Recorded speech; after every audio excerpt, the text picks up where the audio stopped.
మన ప్రభువును రక్షకుడైన యేసుక్రీస్తు పరిశుద్ధమైన నామమున కూడి వచ్చిన మీ అందరికీ శుభములు వందనాలు తెలియజేయుచు ఉన్నాను. రండి, దేవుని వాక్యమైన బైబిల్లో నుండి కొన్ని మాటలు ఈ దినమందు ధ్యానము చేసుకుందాం. సమూయేలు మొదటి గ్రంథము 11వ అధ్యాయము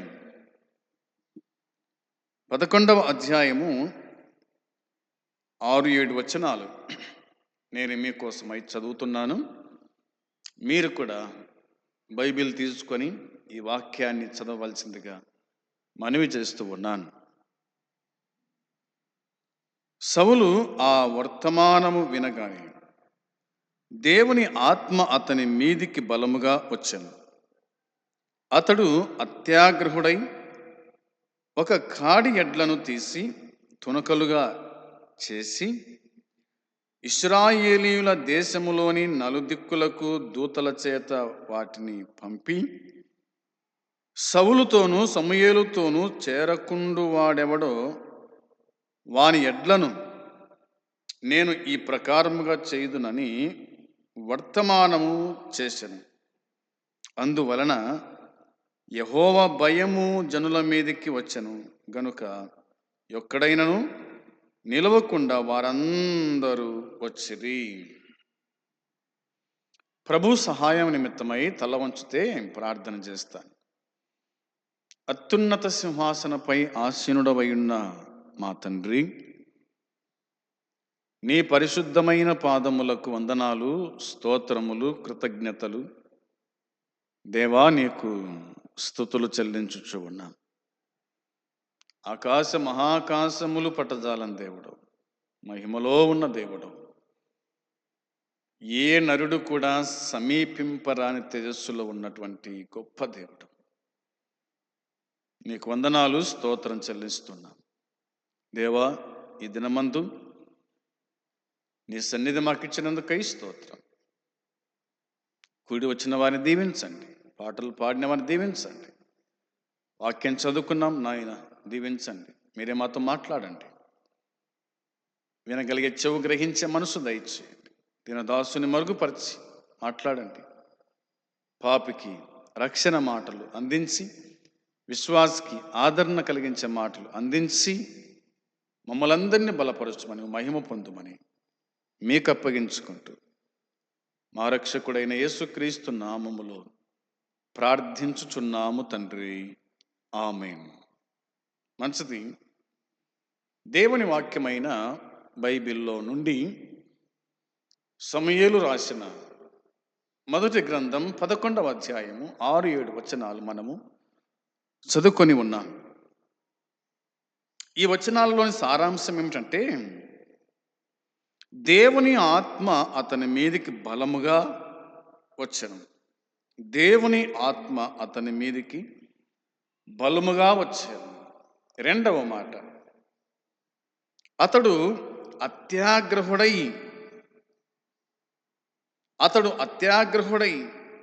అనే మాట కనిపిస్తుంది. ఒకటి, దేవుని ఆత్మ అతని మీదకి బలముగా వచ్చెను అనే మాట మనకు అర్థమైంది కదా. ఎవరి మీదకి దేవుని ఆత్మ వచ్చిందో అనే మాట గుర్తు చేస్తానట్ల న్యాయాధిపతుల గ్రంథం 14వ అధ్యాయం 6వ వచనం. న్యాయాధిపతుల గ్రంథం 14వ అధ్యాయము 6వ వచనము నేను చదువుతున్నాను. యెహోవా ఆత్మ అతనిని ప్రేరేపింపగా అతని చేతిలో ఏమీ లేకపోయినను ఒకడు మేకపిల్లను చీల్చినట్లు అతడు దానిని చీల్చెను. అతడు తాను చేసినది తన తండ్రితోనైనను తల్లితోనైనను చెప్పలేదు అనే మాట రాయబడి ఉంది. ఇది సంసోను గురించి రాయబడిన మాట. సౌలు మీదికి దేవుని ఆత్మ బలంగా వచ్చినట్టుగా, అవునా? సంసోను మీద కూడా దేవుని ఆత్మ రావడం, ఆవరించటం అనేది మనకు అర్థమవుతుంది. సంసోను వివాహం చేసుకోవడానికి తిమ్నాత్ పట్టణమునకు తన తండ్రిని తన తల్లిని బంధువులను తీసుకుని వెళ్తున్నటువంటి సందర్భం ఈ సందర్భం, అవునా? దాన్ని మనం గుర్తుంచుకోవాలి. ఈ 14వ అధ్యాయము సంసోను వివాహం అనేది మనకు అర్థమవుతుంది. 5వ వచనం మనం గమనించినప్పుడు, అప్పుడు సంసోను తన తల్లిదండ్రులతో కూడా తిమ్నాతునకు పోయి తిమ్నాతు ద్రాక్ష తోటల వరకు వచ్చినప్పుడు కొదమసింహము అతన్ని ఎదుటికి బొబ్బరించుచు వచ్చాను. ఎక్కడుంది కొదమసింహం? అవునా? తిమ్నాతు ద్రాక్ష తోటల వరకు వచ్చినప్పుడు కొదమసింహము అతని ఎదుటికి బొబ్బరించుచు వచ్చాను అన్నమాట. తిమ్నాతులో ద్రాక్ష తోటలు ఉన్నాయి. ఆ ద్రాక్ష తోటలలో నుంచి సింహం వచ్చిందంట. అది ఎలా వచ్చింది? బొబ్బరించుచు, గర్జించుచు సంసోను మీదికి వచ్చెను అని మాట్లాడబడింది. అప్పుడు ఏం జరిగిందంటే, యెహోవా ఆత్మ అతన్ని ప్రేరేపింపగా, యెహోవా ఆత్మ అతన్ని ప్రేరేపింపగా, దేవుని ఆత్మ ప్రతి మనిషిని ఏం చేస్తుందంటే ప్రేరేపిస్తూ ఉంది. దేవుని ఆత్మ ప్రేరేపణ ప్రకారంగా ఒక విశ్వాసి నడుచుకోవాలి. పరిశుద్ధాత్మ దేవుడు ప్రేరేపిస్తాడు, మాట్లాడమని ప్రేరేపిస్తాడు, వాక్యం చెప్పమని ప్రేరేపిస్తాడు, ప్రార్థన చేయమని ప్రేరేపిస్తాడు, ఏమైనా ప్రకటించమని ప్రేరేపిస్తాడు. సంసోన్ను యెహోవా ఆత్మ ప్రేరేపింపగా అతని చేతులు ఏమీ లేకపోయినను. ఈ మాట గుర్తుపెట్టుకోండి. చేతుల్లో బైబిల్ లేకపోయినా, చేతుల్లో పాటల బుక్ లేకపోయినా, పాటలు పాడేవారుగా ఉండాలి, వాక్యం చెప్పేవారుగా ఉండాలి. పాటలను కంఠపాఠం చేయాలి. వాక్యాన్ని కూడా అంతే. హృదయం నిండిన దాన్ని బట్టి నోరు మాట్లాడుతూ ఉంది. హృదయంలో పాటలు ఉండాలి, హృదయంలో వాక్యం ఉండాలి. అప్పుడు పాటల బుక్కు లేకపోయినా పాటలు పాడగలుగుతావు, బైబిల్ లేకపోయినా వాక్యము చెప్పగలుగుతావు. సువార్త ప్రకటించేటప్పుడు బైబిల్ తీస్తామా? వీధి సువార్త చెప్పేటప్పుడు ఇక్కడి నుంచి రావాలా? వాక్యము లోపటి నుంచి బయటికి రావాలి. అది ప్రతి సేవకునిలో ఈ లక్షణాలు ఉండాలి ఖచ్చితంగా అనేది గుర్తుపెట్టుకుంటా. వాక్యం చెబుతుంది కదా, అతని చేతిలో ఏమీ లేకపోయినా కానీ ఒకడు మేకపిల్లను చీల్చినట్టుగా అతడు దాన్ని చీల్చాడు. ఒకడు మేకపిల్లను చీల్చినట్టుగా. మేకపిల్లను చీల్చడం సాధ్యమేనా? ఒక మేకపిల్లను చీల్చడం సాధ్యమేనా? సాధ్యమే అని బైబిల్ చెప్తూ ఉంది. మేకపిల్లను చీల్చిన వాడు సింహాన్ని కూడా చీల్చుతాడు. అది దేవుని యొక్క ఆత్మశక్తి అనేది మనము అర్థం చేసుకోవాలి. అతడు తాను చేసినది తన తండ్రితో నేను తల్లితో నేను చెప్పలేదు. తనకు ఏమి ఎదురైంది, తాను దేన్ని చంపాడు, ఇవేమి కూడా తన తండ్రికి కానీ తల్లికి కానీ ఏమీ చెప్పలేదు అనేది మనకు అర్థమవుతుంది. అంటే దేవుని ఆత్మ చేత సౌలు బలపరచబడ్డాడు, దేవుని ఆత్మ చేత సంసోను బలపరచబడ్డాడు. దేవుని ఆత్మ చేత మనము కూడా ఏం చేయాలా? బలపరచబడాలి. నా కుమారుడా తిమోతి, దేవుని ఆత్మ వలన నువ్వు బలవంతుడో కమ్ము అని వాక్యం చెబుతుంది. మనం బలవంతులం కావాలంటే దేవుని వాక్యమే, దేవుడే మనల్ని బలపరిచేది అనేది మనకు లేఖనాలు గుర్తు చేస్తూ ఉన్నాయి. ఇట్లా మనము ఆలోచన చేస్తూ వెళ్ళగా మరొక్క మాట కనిపిస్తుంది చూడండి. వచనం 19 వచనంలో యెహోవా ఆత్మ అతని మీదికి మరలా రాగా అన్నమాట ఉంది. సంసోను మీదకి దేవుని ఆత్మ అతని మీదకి మరలా రాగా అతడు ఎస్కెలోనుకు పోయి వారిలో 30 మందిని చంపి వారి సొమ్మును దోచుకొని తన విప్పుడు కథ భావమును చెప్పిన వారికి బట్టలిచ్చను అనే మాట కనిపిస్తుంది. యెహోవా ఆత్మ అతని మీదికి మరలారాగా అతడు ఎస్కోలోనుకు పోయి కదా 30 మందిని చంపినాడంట.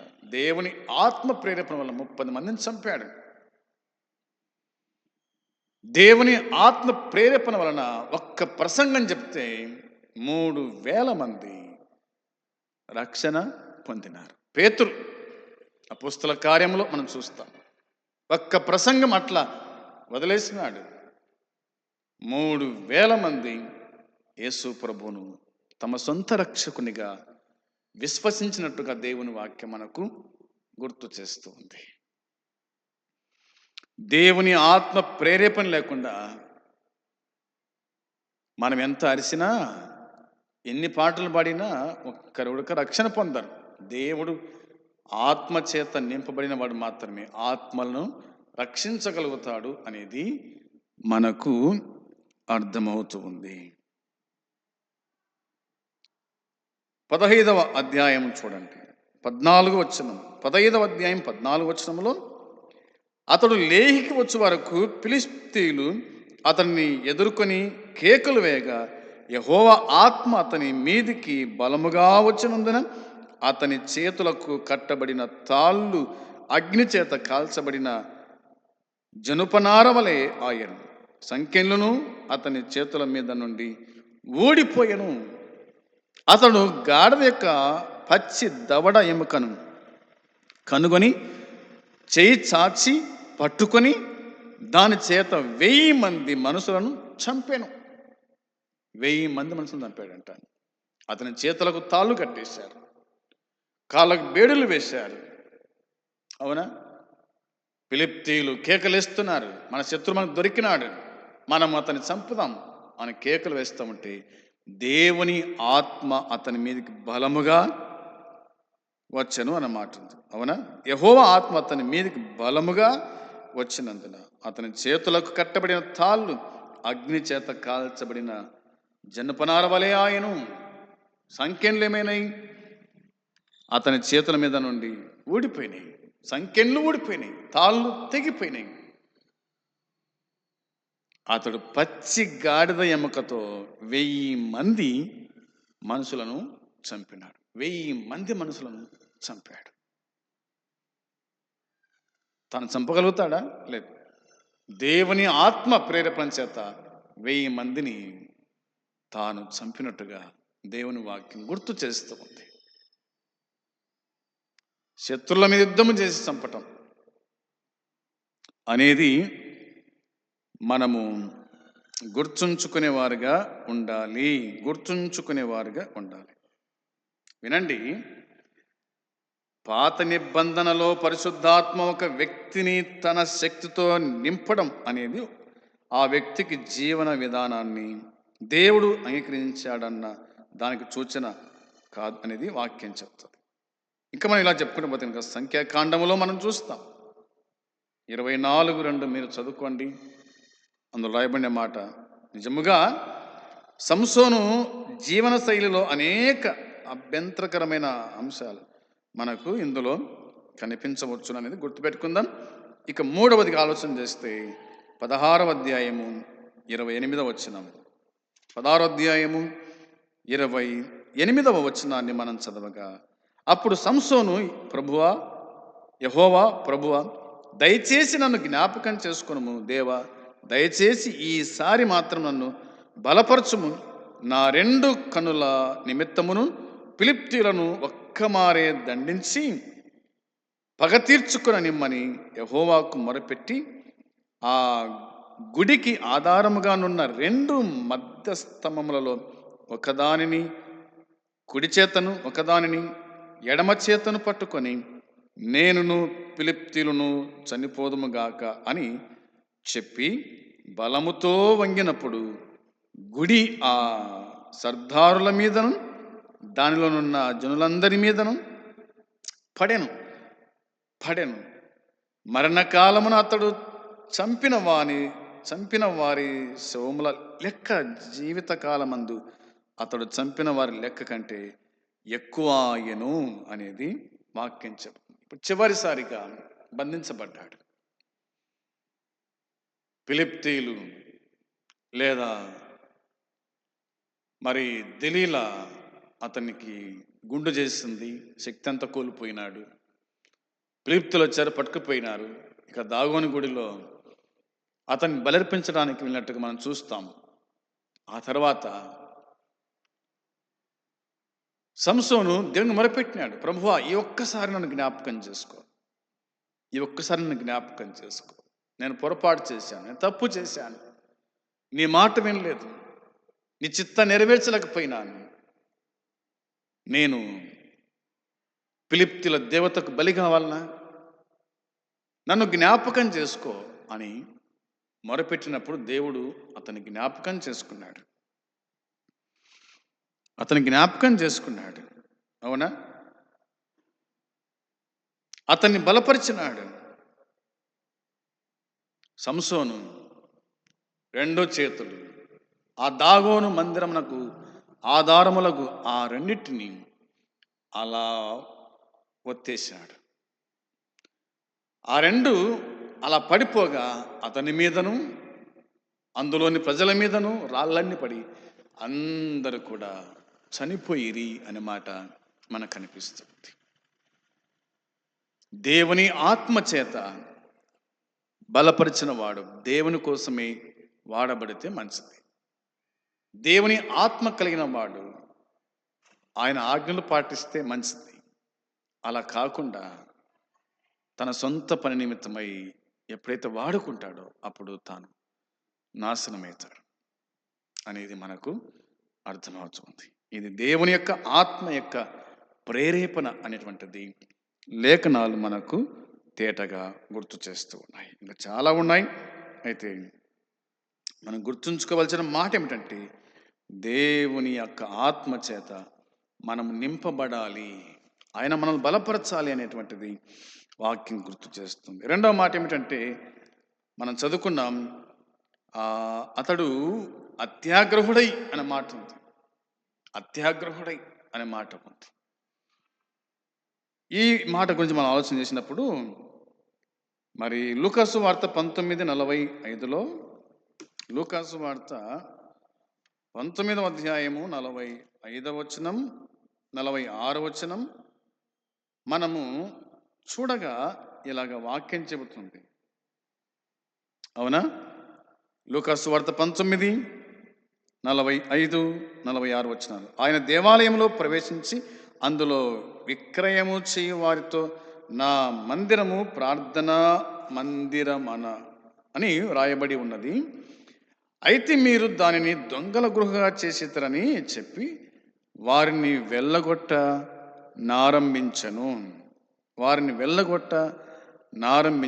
అన్నమాట కనిపిస్తుంది. దేవుని మందిరంలో ఏముండాలి? ప్రార్థన, పాటలు, వాక్యము ఉండాలి. కానీ దేవుని మందిరంలో వ్యాపారం జరుగుతుంది. ఇక్కడ ఆనాడు వ్యాపారం జరిగింది, ఈనాడు కూడా వ్యాపారం జరుగుతుంది దేవుని మందిరంలో.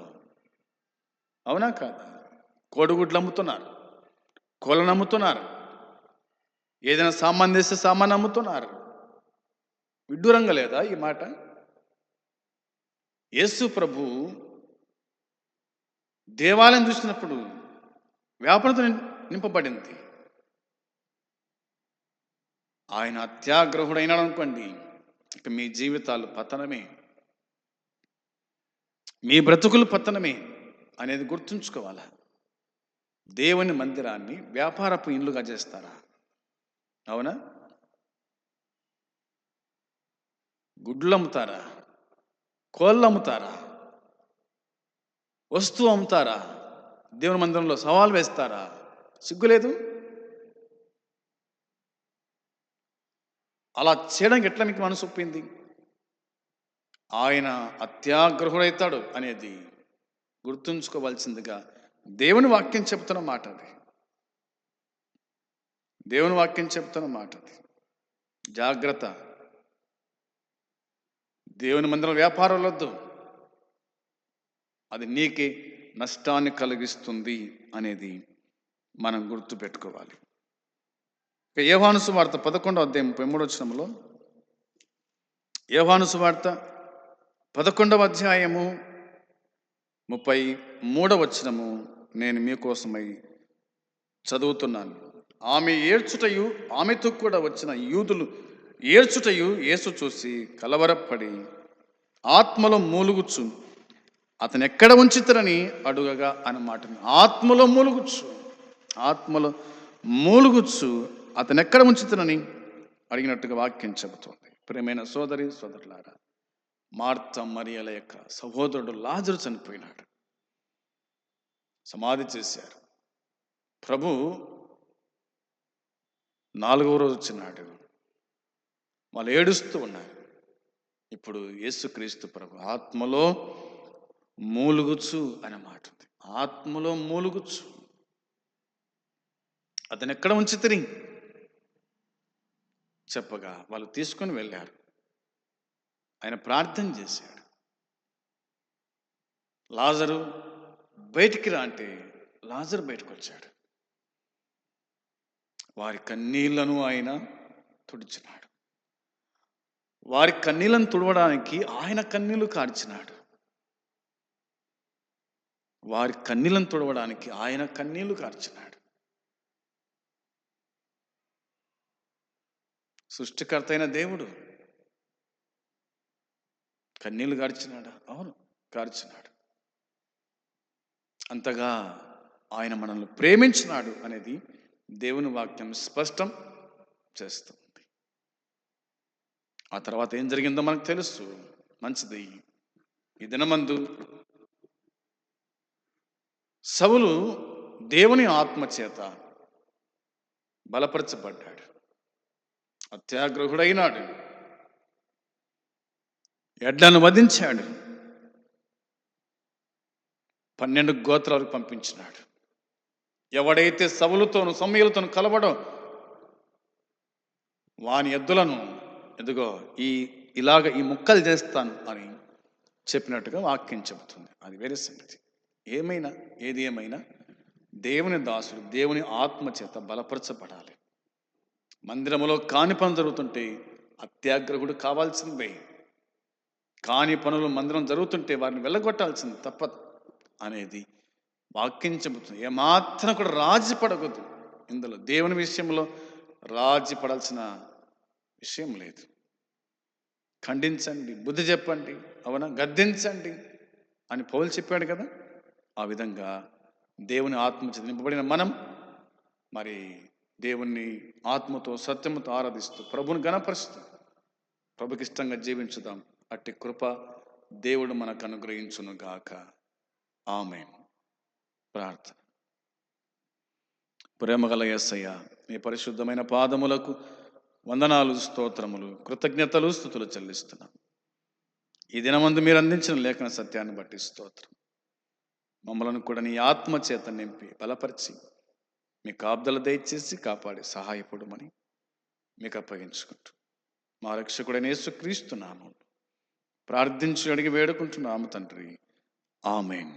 పరలోకమందున్న తండ్రి ప్రేమ, మన ప్రభు అయిన యేసుక్రీస్తు కృప, పరిశుద్ధాత్మ సన్నిధి సహవాసం కూడి వచ్చిన మనకు సకల పరిశుద్ధులకు ఇప్పుడు ఎల్లప్పుడు సదాకాలము తోడై ఉండునుగాక. ఆమేన్. ఆమేన్. అందరికీ వందనాలు.